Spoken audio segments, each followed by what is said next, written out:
Hey everybody, we are live.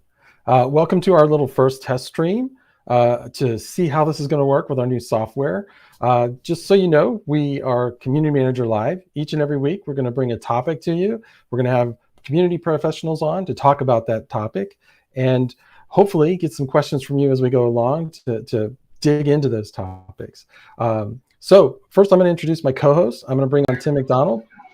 Hey, Tim, say hello Hey, and introduce yourself. hey, how you doing, David, and everybody out there? This is Tim McDonald. I am the head of community currently at Homeroom. Most people know me when I started my community manager, and we did Hangouts all the time, which is where I met David. I'm community manager Hangouts, and basically live in Tampa, Florida now, but was at UpPost for a while and worked at with Social Media Club as the director of communications on their board. So excited to be here and kind of relaunch our Friday afternoons at 2 p.m. Eastern time. Very good, very good. I should have said that I work at Sienna. So with Sienna's a technology company, we build things that make the internet go, basically. This broadcast is probably hitting Sienna equipment between my house and yours. So very cool stuff. We have a couple of guests today. First, I'm going to bring up Wesley. Wesley, if you will pop on, just say hello. Tell us about who you are and what you do. Hello, my name is Wesley Faulkner. I am the co-host, or one of the many co-hosts, of the developer relations and community-based podcast called Community Pulse, communitypulse.io, and also old school social media club member. And so, like, hearing you, Tim, brings back a lot of memories.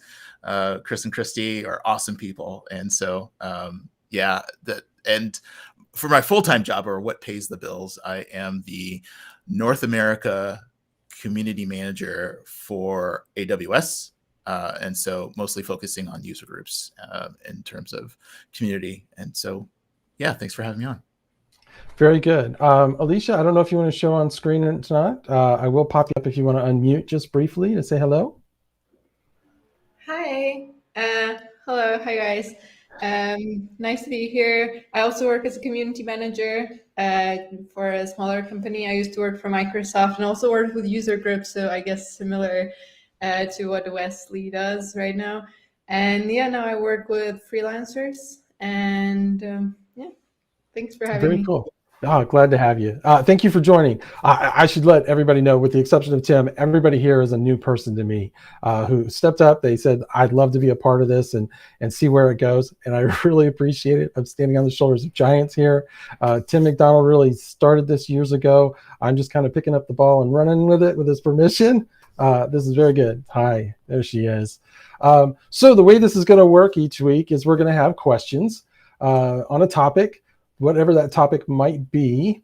I'm going to show you how that's going to work. Each week, we're going to pop the questions up top so that they're always running and you'll know what's going on. That way, you know, when it's recorded and played later, you can just kind of look at the top. And it helps because I've been on calls where we've gotten really into something and we've kind of diverged a little bit and I've forgotten what the original question was. So it's more for me, guys, than you, but I hope it helps everybody. Keep us honest. Stay on Yes, task. absolutely. Absolutely. So I will ask the first question. We do have some prepared today. What was the first online community you participated in? I mean, everybody's got to start somewhere. And I don't necessarily mean as someone as a manager or so much, but just a community that you joined and was hanging out in. I'm really old school, so it goes way, way back when I start talking about online communities, but I'd love to hear from anybody. Who wants to go first? Geez, you got me thinking now. I'm like, Yeah. Let's see. I think one of the first online communities I was involved with was when I joined Twitter, and there was a few of us that liked bike riding in the Chicago area, and we just did this hashtag tweet ride, and I met people this way. We formed meetups to go out and ride bikes together. And I think that was like kind of the first essence of it was very small. There was only like about a dozen of us, but it was such a tight knit group. And we all came together over what I think all communities are, which is shared purpose of enjoying being on Twitter, but also enjoying getting out in nature and riding our bikes. So that was probably the first kind of unofficial community I was part of. Very good, very good. I just saw Mary pop on for a second. Mary, if you're out there, come back on in. We'll get you on. We just kind of started and headed in, but please come back to us. Anybody else want to take a stab at it? Okay, so online community. I was thinking about Friendster, but then I was thinking those were all just my friends. But it's still considered community. Okay, good. I would because people talk about Facebook's never going away, and I always say yes, we have Facebook because 6 Degrees failed, and we had 6 Degrees because Friendster failed. Yeah. So it happens. These big giants can fall. So please, go ahead. I consider Friendster a community.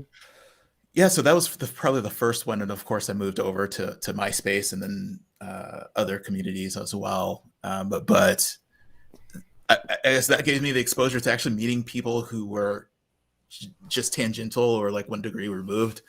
Friends of friends is what it kind of exposed me to that. But I would say that actually Twitter was probably the first community where there was a meld of like online and offline, where I met people on Twitter and then met them physically, and then that kind of reinforced itself over time. So almost like what Tim is saying in terms of community, where I felt more communal with that online community than I would think any other community that I was part of. Yeah. We'll take a break just real quick. I'm going to bring Mary in. Hey, Mary, say hello, introduce yourself. Hello. Thanks for having me. Sorry I was a couple minutes late there. Oh, better late than never. My name is Mary Thingval. I am the Director of Developer Relations at a company called Camunda. We do process automation and orchestration. And I've been in the DevRel space for 15-ish years. So very good. Very good. Yeah. Thanks for having me. Absolutely. Absolutely. Did you want to take a stab at our question? What was the first online community you participated in? Sure. I was having flashbacks when you were talking mostly about Friendster. I think MySpace was around and technically probably the first online community that I engaged in. But I had an interesting situation where when I was in college, Facebook was starting to be released to other colleges. And so then when I joined my first full-time job at O'Reilly, it had just been released, I think within the first year of my joining there, it had just been released outside of universities. And so I was, of course, immediately put in charge of like build out our Facebook site and figure out how Facebook groups work and figure out how the brand pages work and all of that. So I think that was probably my first entree into online communities and what does this mean and how does it work? Very cool. Very cool. Alicia, did you want to take a stab? If not, I'll jump in. Sure. I'm just realizing now that I just came in here very unprepared and I didn't even put my last name in the... Oh, you can fix it. You can, if you look in you can fix it. There's a way in the thing to do it. So. Yeah, no worries. But yeah, I was also wondering what was my first community because, now I'm part of so many of them. And, just like looking back, where did it all start? So I come from Poland and Twitter wasn't a thing really there. Like it's still not. It's not a big social media in Poland.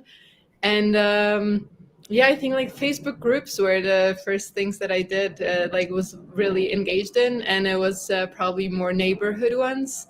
So, people from the neighborhood, people from the block, just sharing stuff about, living in this particular part of the city. And I get super engaged in that. And also very non-DevRel related, but gardening gorilla. So people that are doing like all kinds of, taking public spaces that are not being used and being forgotten and planting some stuff there. So these were my first community groups on the internet. That's awesome. I love that. Yeah, that's great. Very cool. Eco-friendly too, taking what's not being used and putting it to good use I know that gardens can, make vegetables and all kinds of things, so it can help sustain the community that maybe is a little struggling. And I love that stuff. Very good. So for me, I first got online in 1996. Back then, it was weird, very text-based. There weren't a lot of pictures and images. Web browsers were just getting started. Netscape was still in beta, and it's long gone now. Turned into Mozilla. So the first kind of real community I met with were news groups, which was all text-based, very form-like, but it was it's interesting because it comes up in modern time. It was very protocol based. There were different places on the internet that hosted these news groups, and they were all interconnected. And what you would have sometimes, especially if you were on IRC, which was Internet Relay Chat, you would have what they called net slip, and that's where one of the nodes disconnected from another node, and people would just drop off chat because it was all protocol based, all interconnected, computer to computer. And nowadays we have the giant sites like Facebook and everything. But that was probably those first one. But the first web-based one, I will say, or HTML-based one, or web browser-based one, was probably it might have been, I don't know if I'd call AOL a browser-based one now, but AOL had groups, and I was there when AOL went online, and they exposed all of their user base to the internet for the first time. And it was interesting to see in the news groups how it was a sudden shift. It was a huge shift in the way that the internet worked back then, because it was, a bunch of techies heads, and we'd get online and chat about techie stuff and hobby stuff and video games or whatever it was. And then we had this mad rush of just everybody on AOL that suddenly had access, and they didn't know the rules and the different ways that we did things, and so they came in and did it their way. And so it was just a big change in the way that people behaved online. Very cool, very cool. It's interesting to hear that I do love the guerrilla gardening thing. That's great. Okay, our second question, if I can say second once and not three times. When did you first realize, well, let's get it up there. Cancel. When did you first realize that community was something you could do as a job? Anybody? Okay, I can go. Go. Because to me, it was pretty recent, to be honest, because I was working for Microsoft, but then it was called, it was like a really weird names for the jobs. So I think I was called evangelism manager, something like this. I don't even remember the title. Then it was technical evangelist, stuff like this. It's just meant nothing.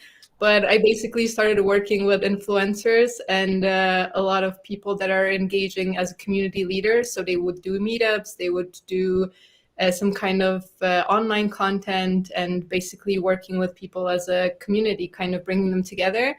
And then I started an NGO in Poland that was focusing on promotion of co-housing and co-living. So basically also bringing people together around a certain idea. And idea was also about community and communal living. So I just got very passionate about this. And I was talking to a lot of people about this and how I see it as kind of a future thing, going from the individualism back to the communal living in a way. And and I just put it on LinkedIn once that I'm looking for a job as a community manager, and and I got it. So it's kind of a new thing for me. I think it was about a year ago that I realized that it's actually a position and it's something that you can do as a career. Very cool. Very cool. Anyone else? I can hop in. So I have always loved building communities, usually in person. But part of what I've loved about it is the storytelling aspect. So I was not involved in tech. I had a journalism degree and loved building communities around storytelling and writing stories and bringing people together to better understand situations. So the general concept of community being a part of your role, I was very familiar with. But I joined O'Reilly in their publicity department, writing press releases and things for the books, and very quickly found that there was ways to build community around that as well, because my community of people who were reviewing books was definitely a community. The community I was helping to build around Ignite talks and Ignite events and things like that was definitely a community. I don't think I realized that I could actually do that full time, what the pieces of my job that I really, really loved, until I met someone else at a conference and said, what do you do? And they started describing my exact role. And I went, wait, hang on. How does this work? What is your title? What do I need to do to make that happen? But having those elements of community in there as a part of my role has been a passion of mine from childhood, probably for a long time. Very cool. Very cool. Tim, I know your story's good. You want to go now? Or you want to go last? Yeah, no, I'll share it. Okay. I remember when go ahead. I'm sorry, I just want to say that I will just like leave and come back because I feel super unprofessional with just my name here. So I'll just come back. It's fine. You can edit. Fine. And you're not super unprofessional by any means. But no, I was really in, getting immersed in social media, joined Facebook when, they opened it up to people that were outside of college, and then Twitter came around and I jumped on that, and it was so enlightening and engaging for me because all of a sudden I could meet people that I didn't know instead of people that I knew. And that got me just immersed in like wanting to learn more. And one of my friends from my Tweet Ride community shared about Social Media Club in Chicago. And so I started going to events there. And after my second event, they had put out a call for volunteers to join a communications committee. And I'll try and not make this like the whole hour, but basically we started out with 13 people on a call. The second call was like 3 people, and the third call I was the only one left. And so instead of a committee, I basically was asked to join the board as the director of communications. But as I'm doing this, I'm like thinking, wow, there's like all this other stuff that I do in addition to communications. I'm doing email marketing. I'm doing, volunteer organization. I'm helping coordinate facilities that we're hosting the events at. I'm working on getting speakers and helping the speaker if they're coming in from out of town, have lunch with them, get them acquainted to where we're going, get them in the building where we're going, and so they didn't have any issues. And I would print name tags for everything and work the registration desk. And I was kind of customer service. I was kind of, marketing. It was kind of communications, but it was just all these different things. And then I heard this word community manager, and I started doing some research, and this is almost 15 years ago, by the way. So I found the community manager at the time was focused around startups that were basically the first hire was a community manager. And then there was the community roundtable, which is still around, which was focused on enterprise community managers, which were all internal communications. And then, if you thought community management was new 15 years ago, you asked gamers and they thought you were crazy because they were around for years before that. And they had a community of gaming community managers. And I'm just sitting there going, this isn't anything that I'm looking for. And so I started a site called My Community Manager, which we used Google Hangouts when it first started, and Google Plus. And we would have Hangouts before they were broadcast on air, and you need to join our circle to be able to be on the Hangout. We always had a saying, what happened on Community Manager Hangout stayed on Community Manager Hangout. But to kind of speed this up, I quickly just embraced, community managers, and that's what I figured I wanted to do. And I remember posting, and all of us have seen this thing on Facebook or somewhere, that it's like a Venn diagram with 3 circles, and one is what you're good at, one is what pays well, and one is what you're passionate about. And in the middle it said #win, and it was 3 yellow circles, so the middle was red. And I posted that and said, I'm getting closer to red every day. And the guy who was director of community at Huffington Post at the time said, come work at HuffPost, we'll help get you there. And I said, I knew how employee referral programs worked. And I said, well, if you're serious, pick up the phone, you know how to get in touch with me. And he called me the next day and he described all these positions. And one of them was they were launching HuffPost Live. So it was a community manager for a live streaming network that needed a community manager. And I was just like, he was telling me all these other things, and that was the first one he shared. And I said, you can stop with all the other stuff. This is the one I'm interested in. And I ended up getting that job as a community manager of CmgrLive when we launched. So that's kind of how I learned about it and what it led to in a pretty short period of time. Very That's cool. so I love amazing. that. That's fantastic. Yeah, it's a great story. Mine's far less exciting. So like I said, I got online in '96. In 1998, there was Microsoft and another company announced a new video game, and I thought, man, that video game sounds cool. It was kind of like Diablo, a little different. The game was gas powered. It was by Gas Powered Games was the other company, and the game was called Dungeon Siege. And I started a website to kind of catalog the development of it, because I mean it was announced in '98, but it didn't release for 4 years. So I started this website. Believe it or not, it was called the Dungeon Siege Historian, which is where the nickname comes from. So the Dungeon Siege Historian, I started off as just admin, because that's what we were back then, admin. I would post on the site admin. And eventually people just started calling me historian, the historian. So it stuck. But I started a website in 1998. It's just a fan site. It grew pretty well. It was about the only one. There was one before me, but it didn't last. We grew large enough that at the time, GameSpy, which is now IGN, said, hey, you know what? We'll pay for your hosting. Just move your site to our server, and we'll put it under what was then Planet GameSpy, or Planet RPG under GameSpy. And we grew bigger. Another Dungeon Siege website merged into us. We got even bigger. And eventually we got up to the point where we had a full-blown Planet Dungeon Siege website. And it lasted for 14 years. But I was doing this all as a volunteer. So I'm learning on the fly. At that time, I called myself a community liaison because there just wasn't really a good name for it. So, after about 7 years of doing that, I said, man, I'm kind of tired of Dungeon Siege. We had been through 2 versions of the game at that point, with 2 expansions for each of them. I was just kind of done. And I said, okay, I'm going to move on. So I started looking around for another game I'd be interested in. And I came across a company called Acclaim Games. If you're old like me, you'll remember they made a lot of cool video games for the consoles back in the Super Nintendo and Genesis days. The company that I joined was not that. That company had gone out of business and somebody had bought the name, basically.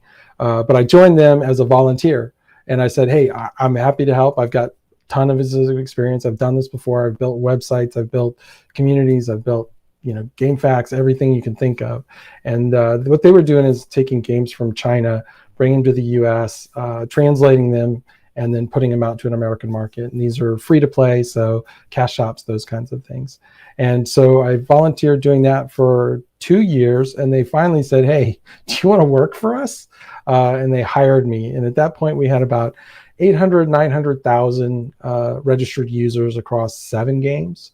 And then 5 years later, when they let me go because they got bought by Playdom, and I didn't live in California with them.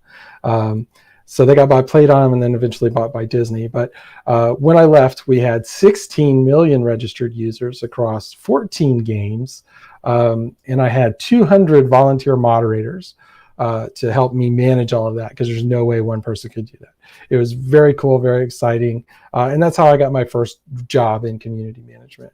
And that's when I realized it could be a job, is when somebody said, hey, do you want to work for us to do this full time?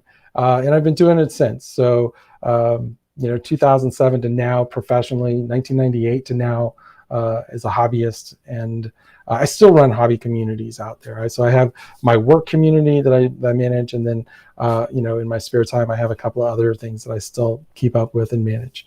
It's just fun. It's one of those things that, I turned a hobby into a career, which, they say can make you hate your hobby, but I still love it to this day, to the point that I still create new communities from time to time, and still build things up. Like, you can kind of see them. I want to say this way. I've got some arcade machines.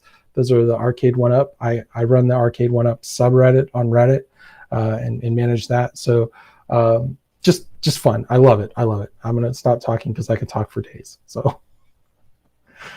Anybody else want to take a stab? My answer is going to be pretty much the shortest out of everyone. I know exactly when. It was 2008. The reason why I know that is because it was my first South by Southwest. That's where I met Chris and Chrissy, because it was their first South by Southwest as well. I met a lot of the old school OG social media people and community people at South by. Like some of the people like Jim Storr, some of the many people that are kind of like household names or have faded, like they've come up and then come back down because they've been in the game for so long. So that's when I was like really understanding, like, not just the difference between a hobby and an interest, but actually a career as that being an option, and people who are actually well on their way to creating that for themselves and for other people. And so that kind of like made it real. Oh, my glasses. There we go. That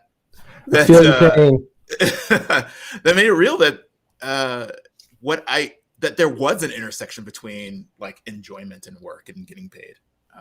That it felt like leaning into those facets that I felt were valuable to me and my interest, and the way that I felt ethically with capitalism. It was like, oh, there is an intersection. And so that's my answer. South by Southwest 2018. That's when I found out that my passion could be a career. I'm trying to think. I think I was in Austin in 2018. Yeah, I was in Austin in 2018. I might have gone to that South by Southwest, actually. Not that we ran into each other, but just... It was the lounge, like the first, like the social media. Oh. It became the social media lounge. The reason why I was there is because I was working for AMD at the time. And we were the sponsor, and so we were doing a demo, and so I was sent there to work the demo station. Very cool. Very cool. Mary? That's when there was only one lounge. One lounge. There's one lounge. Very cool. Anybody else? We can go on to the next question. Yeah, I think we got everybody for that one. Okay, so the next question, it's very similar to the question I just asked. So when did you first get started? I already told my story. I got hired from being a volunteer. So I guess this is, what was your first real community job, and how excited were you to get it? Because I was stunned when they said, hey, you want to work for us. I was a web developer doing just normal. Back then I would have been full stack, which was all of JavaScript, HTML, and whatever was on the back end at that time. We were using ASP, I think. But yeah, I'm curious, what was that first job? Were you shocked to get it? Were you excited to get it? I mean, I was floored. I was like, oh, I can do this for a living. And then I said how much I wanted to pay, and they didn't blink. And that just threw me for a loop too. So it was good. Oh, you hear my dogs? Oh, there we go. Who's next? Who's up? I can go reverse order. I can. Oh yeah, go ahead, Wesley. Sure. Yeah. So job, like I mentioned that I worked for AMD. I helped with the formation of the social media council within AMD, but that was still like a side gig in my main gig of that role. And then, so my first role was I was a digital strategist for a startup in 2011. It was called Snowball. They helped with nonprofits doing social sharing, and where you could sponsor other people and they could raise money for nonprofits. And I helped create a street team while I was there as part of my role as a digital strategist in terms of forming their community. And so 2011 was my first role doing any community work and getting paid for it. And was I shocked? Yeah. Because I've been doing it for 3 years, even though it was never part of my title. I was doing it as a volunteer for Social Media Club because I was on the board for nonprofit outreach. And so I helped a lot of nonprofits do their community work, just unpaid. And so it was my big leap into changing careers. Like I was moving out of the thing that I've been doing for years. And in terms of getting paid, I was actually taking a significant pay cut for doing that role, because I was an engineer at AMD, and then I was moving on to being to working at a startup doing community work. So I think I took like, I don't know, $30,000 pay cut or something like that a year, because I was like, it felt like it was the right thing to do. So was it the right thing to do? I mean, years later, was it the right thing to do? I mean, on certain levels, yeah. I mean, let's ask it this way: do you have any regrets, Wesley? Yeah, there you go. Yeah, I have a lot of regrets. Yeah, absolutely. Honest answer. Not pursuing my passion, but choosing who I went to. Like, it was a social sharing nonprofit, like startup to help with social sharing, and I did social and community work. They kind of led me astray about how much runway they had. And this was, once again, this was 2011. Things weren't super good economically, because still coming out of the recession.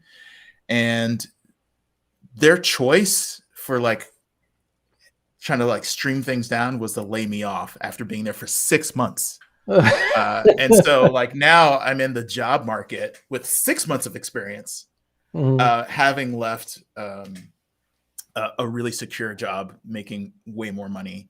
And so I had to figure out what I was going to do. By the way, like, I think a month before I found out that I was being laid off, they were talking about, like, I was asking questions about like financial security and stuff like that, because found out that me and my wife were pregnant with our first kid. And so I was like, oh, so how are things going? Oh, like, things are fine. A month later, I was gone. No job, kid on the way, and figuring out, like, am I going to make this thing work, this new career that I decided to do, or go back to doing the engineering thing that I was doing? And I was like, I'm just going to try to bet on myself and move towards this thing I'm passionate about. But I think that is a little outside of the question, so I don't mean to derail. No, it's okay. I mean, I'm guilty of that too. You know, the job before this one was not a good fit. I'll just leave it at that. That's how when everybody asks, it just wasn't a good fit. And I don't feel like I succeeded there, which is a hard thing to admit. But they're better without me, and I'm better without them, I think. So you know, I've totally been there. So good answer. I'll say that. Good answer. Yes. I was going to say everything happens for a reason, right? That's right. That's right. And look, see, your career's brought you here today to be on a live stream with. Yeah, I mean, no one gets a peek at the alternate timeline, right? So right. That's right. You know, we are where we are. History is made by the victors. So, no. Well, I told my story about the first job I got, but one of the interesting things was when this guy called me, I actually told him that I was interested. I had a video interview, which back in those days was pretty unheard of. I mean, now it's pretty common, but I had two of the executives of HuffPost Live interview me. I think it went really well. And I didn't hear anything after that. And I specifically remember my wife and I were sitting at our pool that had opened up early, because in Chicago, they don't typically open up until Memorial Day. So it opened up early, and it was sometime in May that we were sitting at the pool. We were the only two out there, and I get a phone call, and it's a recruiter from AOL asking me questions like, are you qualified to work in America, you know, or legal to work in America? Do you need any permits? Blah, blah, blah. And I'm like, these are such odd questions. I'm like, and I ask why you're asking me these. And she goes, oh, well, you were offered the job as a community manager for HuffPost Live. And I'm like, I was? And she goes, oh, you know what? Did the hiring manager not call you? And I'm like, no. And so she goes, oh, okay, let me get in touch with them, and I'll have them give you a call right back. And I hung up the phone, and I told my wife, who was sitting there, I said, I got a job. And she goes, where? And I said, at HuffPost. And she goes, aren't they in New York? And I said, yeah. And she goes, does that mean you got to move to New York? And I said, yes. And she goes, I'm not going with you. And so part of my negotiations for my reload package was that I would be able to fly back and forth for the first 3 months from Chicago to New York. And I just was like kind of not technically couch surfing, because I think it was actually before couch surfing started, but I was kind of friends and relatives. I was sleeping on couches in spare bedrooms, and getting to see my wife. And after 3 months, she finally said, okay, I miss you. I want to come out to New York, because our plan was I would stay for a year, get the experience, move back to Chicago, and then get another job in Chicago. But it really, New York was one of the greatest things I think that happened for both my wife and I as a result of getting that job at HuffPost. Very cool. Anyone else? I can just add to my story because it might be a little bit inspirational. Because I told you, like, I've been into communities for a long time, because before I knew about communities, about co-living, co-housing, I started like 2 houses that were like communal houses and stuff. So I was super passionate about it, not really thinking of this as a career. But at one point when I decided I want to make it my career, I put it on LinkedIn, and for the longest time, nothing happened. So I got this connection through my friend with a company that was maybe looking for a community manager in the future. So I had this first call with them. They seemed super cool, but they didn't have any open positions. They didn't even have the community position made yet. So they were thinking like, oh, maybe you will have this, like, you're cool, we like talking to you, like, let's stay in touch. But I didn't have a job then. I actually was in a place in my life where I had to make some decisions. So I decided to not renew the lease for my apartment. I basically moved out of Warsaw. I went to Madeira and spent like as a digital nomad kind of thing, but jobless, digital nomad, unemployed digital nomad in Madeira. And I was just like hanging out there. And then after a half year, I got finally a call that, okay, yeah, we'd love to work with you. And they basically, it was kind of a dream contract because it's half-time and I can travel the world. So now I'm in Mexico. And yeah, it's been pretty amazing. But to be honest, to have this role and to get it, I was literally waiting for a half year. And, just like sticking to what I wanted, sticking to kinds of things that I want. Like, it has to be half-time, it has to be community manager, I have to be able to travel. And yeah, it was worth it at the end. So that's cool. Very good. Very good. That's awesome. For me, I jokingly say that I was the annoying early 20s employee who asked too many questions and was finally told to just go figure out the answers. And that's how I got my first community job. But that's kind of what happened. So when I was at O'Reilly, like I mentioned, I was in the PR department writing press releases and started to realize and ask questions around like, hey, how do we choose what topics we're writing about next? How do we choose what topics we're handling for the conferences? How do we gain information from our community about what they're interested in and make sure that what we're producing is what they actually want? And so I asked a lot of questions, kept asking a lot of questions, and finally someone was like, oh, just go figure that out. You've got good questions. You're heading in the right direction. No one else has time to do this. If you want to do this, like, tell me what it is you're going to do. Tell me how you're going to do it. Go do it. And I was like, okay, yeah, I'll go do that. And immediately called the like 3 other people that I knew who were doing similar things and was like, help. What do I do? This is apparently my job now. How do I do this? I'm gonna need some help and mentorship along the way. So it was, I think, not necessarily a surprise from the aspect that I was asking a lot of those questions already, but it was definitely a surprise from the like, okay, just go do that thing and let us know. It's like, were you like the dog that caught the car? Oh, 100%. Like, oh, this actually happened. Now, what do I do with it exactly? Yeah, 100%. Very cool. Very cool. So final question is a conceit on my part. Do you guys have any topics you'd like to see us cover in the future? Wesley and Mary, you cannot say podcasts because I've got you guys lined up for one already. So anything else you might be interested in doing? I can tell you that the next one is going to be choosing a community platform. So if anybody out there would like to be a participant, part of the guests on stream, please let me know. After that, I've got learning from your community, although, nope, I'm sorry. Choosing a platform, community growing pains is next. And then there on the 826, we've got something about podcasts. I don't remember. But yeah, if there's any topics you guys want me to cover or want us to cover, yeah, Wesley, fire away, man. I would love for you to cover meta communities. So there's a lot of communities for community managers, so many so that I think that some of us don't know about them. So I would love to be able to spread the word for those as well. You know, and the beauty of it is I know everybody, so I could probably even get them on stream. Yeah. Maybe with the exception of David Spinks. If you're watching Mr. Spinks, you could join us.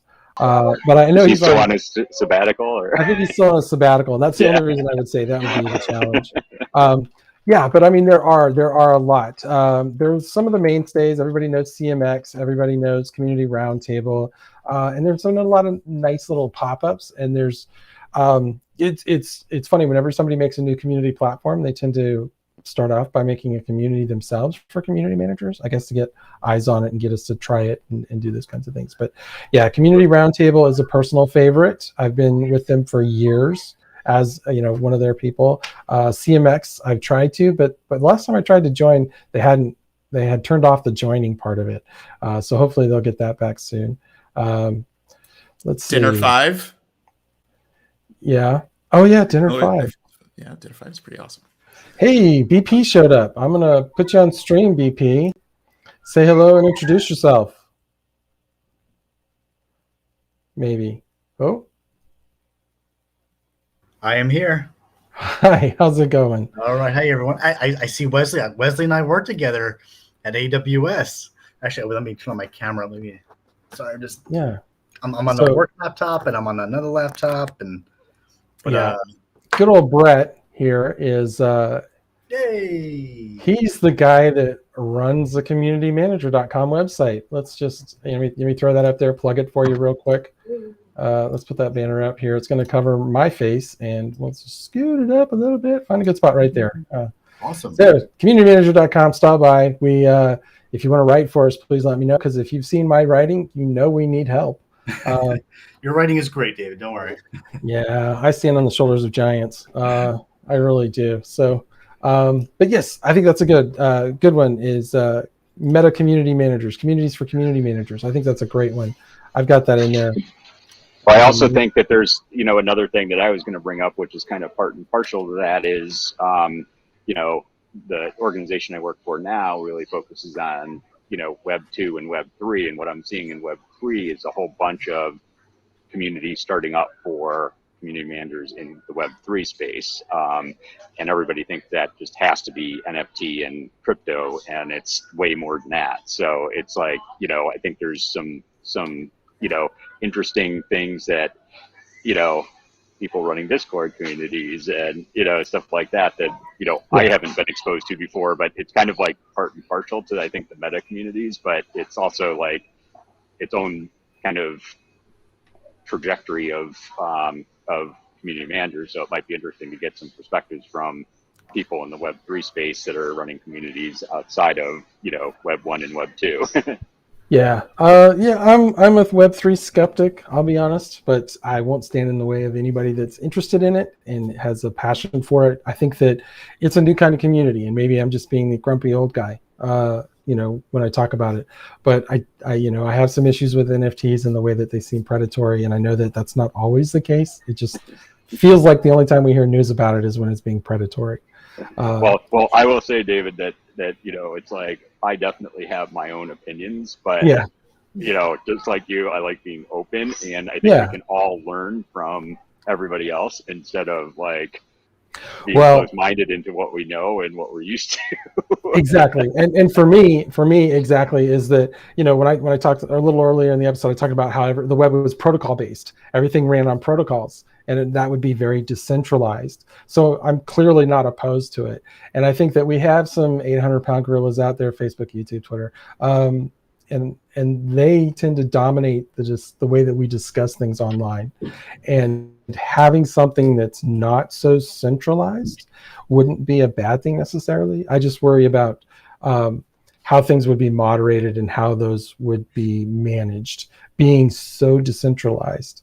And then I remember the days of NetSlip when, like I said, in the middle of a conversation, half the world disappears for a minute because a connection went wired. We're much more stable today, though. Obviously, we can stream video live from multiple people at once to multiple platforms at once. Hello, Twitter and YouTube and Facebook and Twitch. So and we don't have to use a dial-up connection. That's for sure.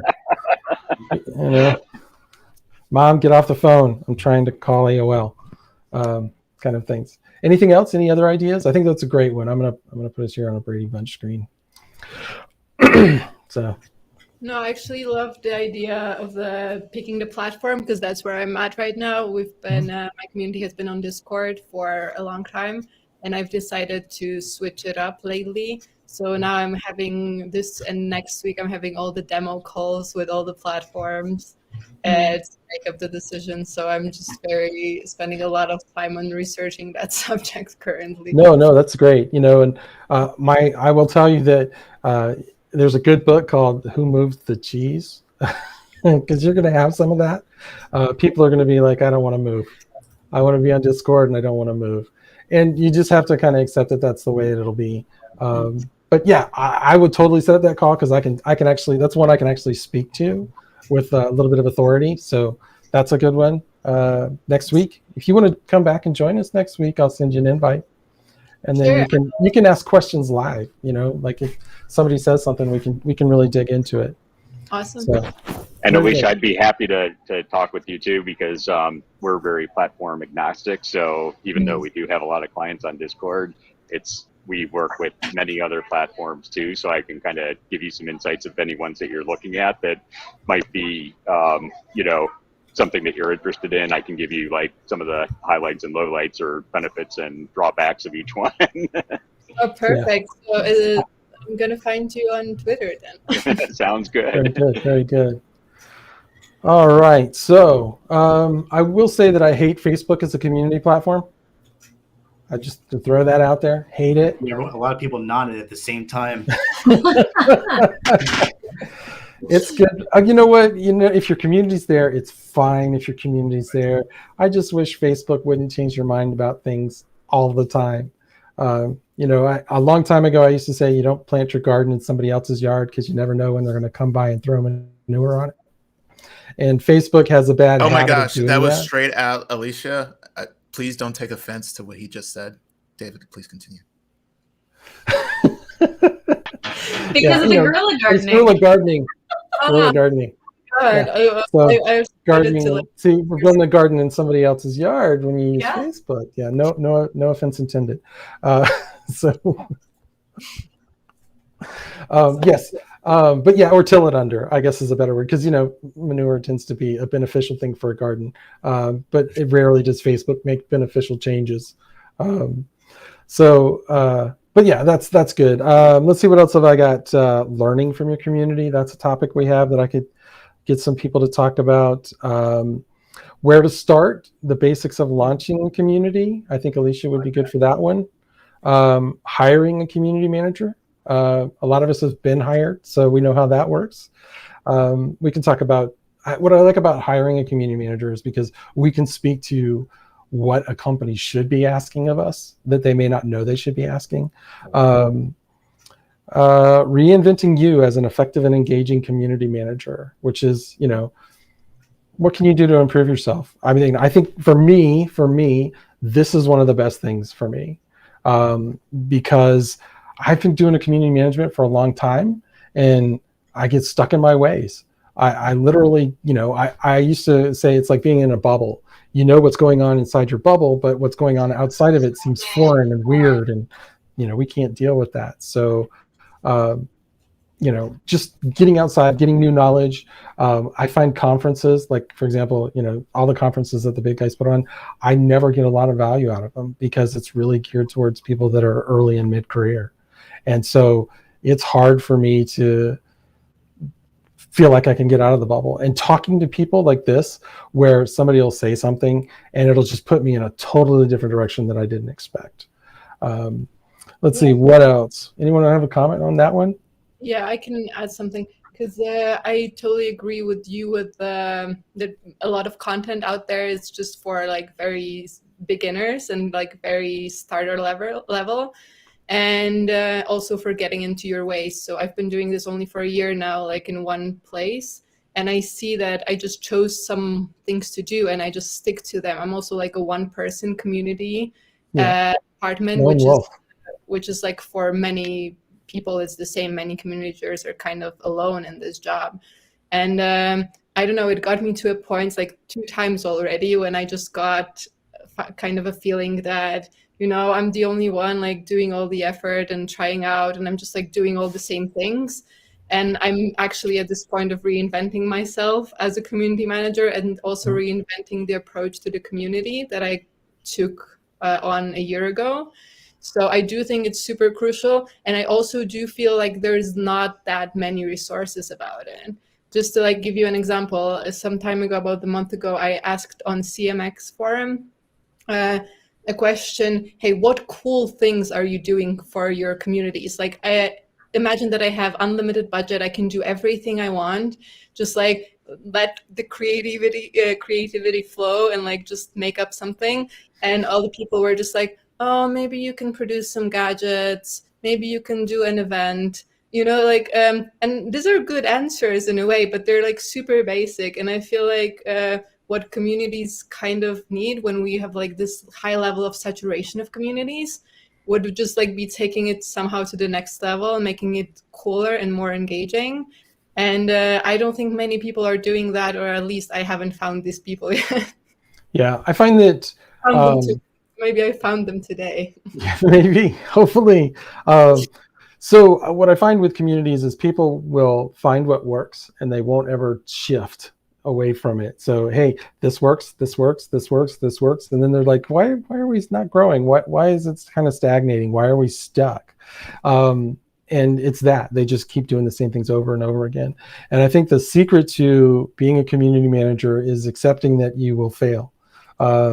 So I literally say, you know, I'm going to try this for 2 weeks. If I don't get the results I want, I'm going to stop doing it and try something else. And, you know, 2 weeks is arbitrary. Maybe, you know, if you're doing a newsletter, it's going to take longer than 2 weeks to get people to kind of take it up. So you give it a set period of time. You can continue to do other new things as you go along. But at some point, if it's not working, you just need to say it's not working and let it go. And that can be very hard to do sometimes. It's just something, you know, you gotta figure out.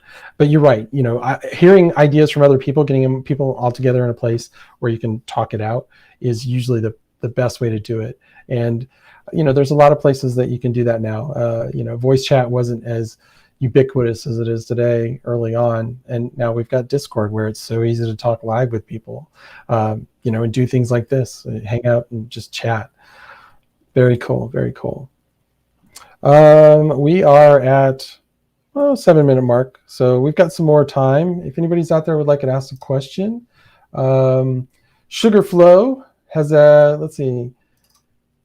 Oh, come on, pull it in. Show on stream. There we go. Sugarflow, I'd like to see it getting started with setting strategy for your community. How about that? Yeah, yes. That's a good topic, Sugarflow. Thank you very much. I'm going to copy paste that right into my spreadsheet as we speak. Yeah, I was going to say, how many communities get started without a strategy and then they don't produce anything, and then they don't exist anymore. Yes, that's right. That's right. Well, and I think that goes to Alicia's point of, you know, there's a lot of the early content out there, and then you get to more of the little bit of like intermediate, but still for the one person team that not a lot of that exists. And so figuring out, you know, how do I get started? How do I prioritize things? How do I choose what to do? How do I experiment? How do I explain to my manager that all of these are experiments, but eventually we're producing something, because you got to experiment before you can figure out what works, right? Things like that. Not only that, you got to think acquisition. How are we going to get people into this community? I mean, there's all of that, and that, you know, it is not We've said this a million times. It is not, if you build it, they will come, No. or he will come. Get the quote right. So it's a movie buster going to give me some bad mail for that. If you build it, he will come. So yeah, you've got to know how you're going to get them in there and how you keep them once you get them there. And that means planning, because you've got to have a steady stream of content. There's got to be a reason to show up. I liken it to, you see a house across the street, the lights are flashing, everything's going wild. You hear the loud music, you walk in, you open the door, and you're the only person there. So it looks like a great party, but you've got to make it feel like a great party. Nobody wants to be the first one there. So you got to have a good group kind of starting in.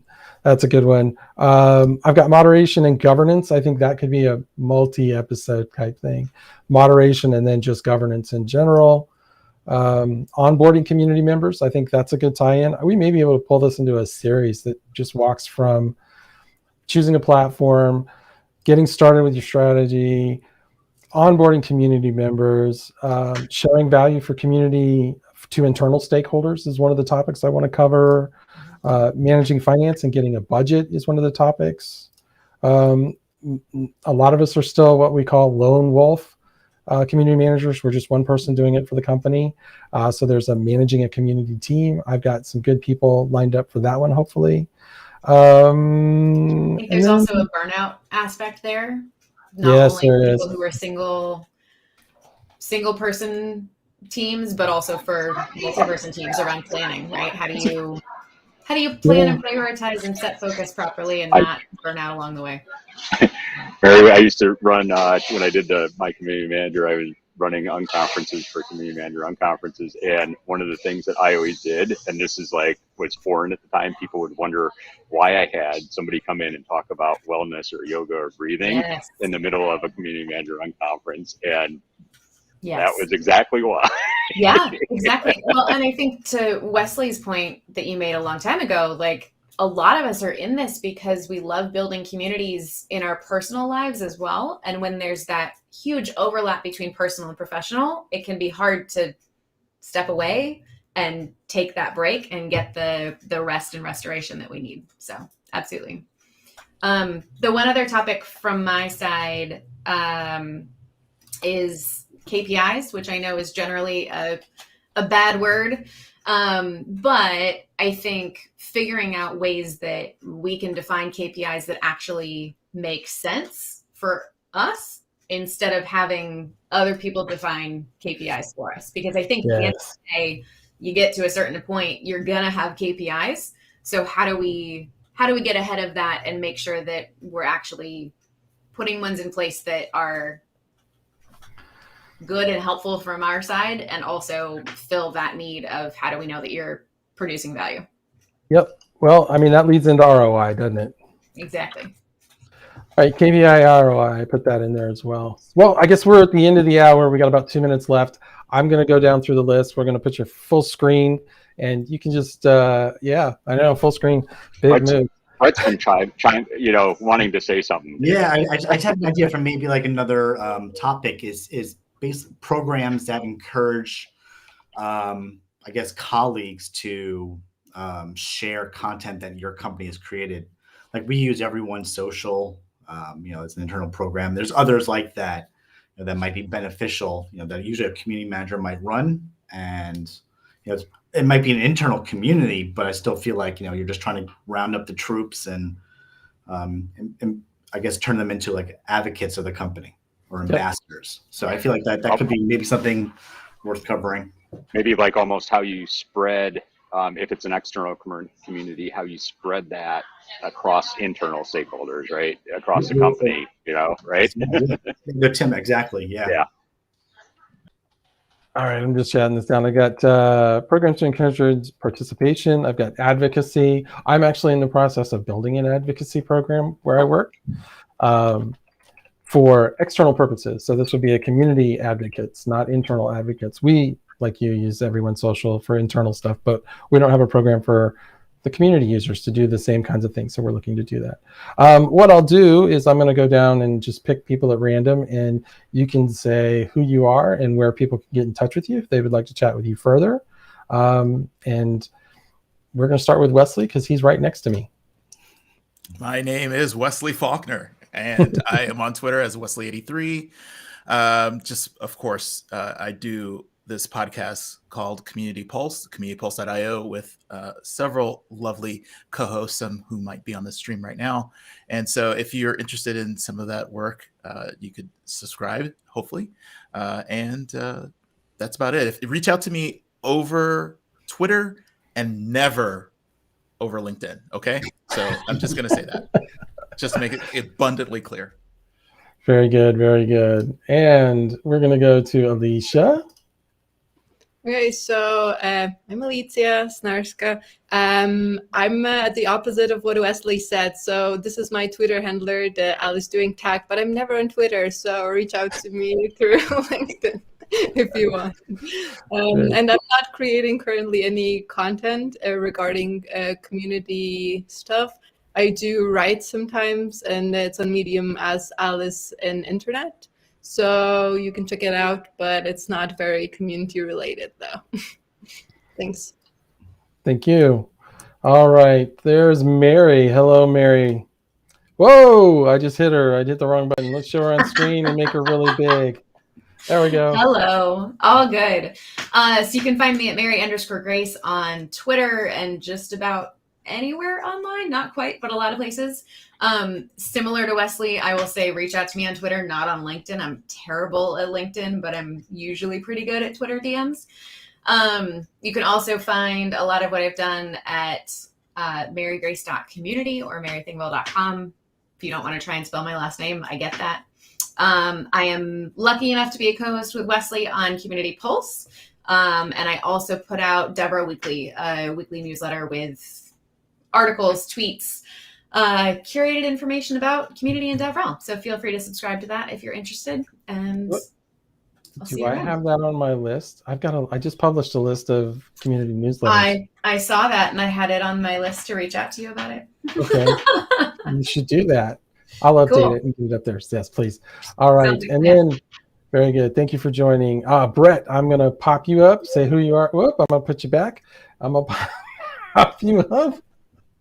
All right. And let you just tell everybody about you and what a wonderful person you are. And community manager, thecommunitymanager.com. Thank you. Yeah. So I run the communitymanager.com with David. David basically is leading everything on here. So he's doing a fantastic job.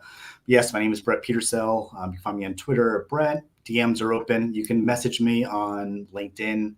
It's okay. But I work at social operations at Amazon Web Services. I also do content partnerships on the horror film side of things at Letterboxd.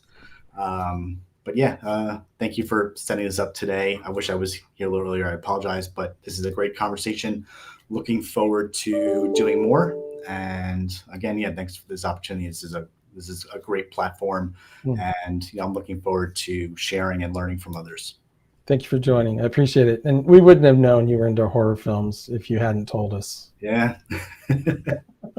And my co-host here is Brett McDonald. So come on and tell us all about you. Hey, Tim McDonald at TA McDonald on Twitter, Tim A. McDonald on LinkedIn, and Instagram if you want to get with me there. And I don't care if you find me on Facebook too. I'm just Tim McDonald there. So I'm anywhere on those four almost all the time. So please feel free to reach out to me. And it's so great that you reignited this, David. I'm like so excited to have my Friday afternoons filled with other community managers again. Very good. Thank you. Thank you.